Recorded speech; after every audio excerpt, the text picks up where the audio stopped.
তোমরা যারা আমার ভিডিও দেখো তারা তো অলরেডি জেনে গেছো আমি পশু পাখি কতটা পরিমাণে ভালোবাসি।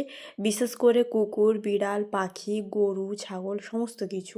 কিছুদিন আগে আমি একটা জায়গায় রেশন ধরতে গিয়েছিলাম। আমাদের বাড়ি থেকে রেশনটা অনেক দূরে দেয়। সেখানে গিয়ে দেখি জানা পরিচিত একটা বাচ্চা, যাকে আমি মাঝে মধ্যে বিস্কুট খাওয়াই, সে ওখানে ছিল। প্রথমে তো আমাকে দেখতে পায়নি, তারপর যখন আমি রেশন ধরে আসি ও আমাকে দেখতে পায়। আর দেখার পরেই তো আমার গায়েটাই উঠতে শুরু করে। তাই জন্য আমি ওকে একটা বিস্কুটের প্যাকেট কিনে দিতে গিয়েছিলাম একটা দোকানে। আর সেই দোকানে ছিল একজন বয়স্ক মানুষ।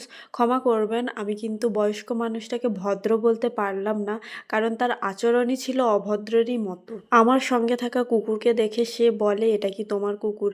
আমি বলি না, ওকে আমি মাঝে মধ্যে খেতে দিই, তাই জন্য ও এসেছে একটু বিস্কুট খাবে বলে। তার উত্তরে বয়স্ক মানুষটা বলে, এদেরকে খেতে দিলেই এদের লোভ বেড়ে যায়।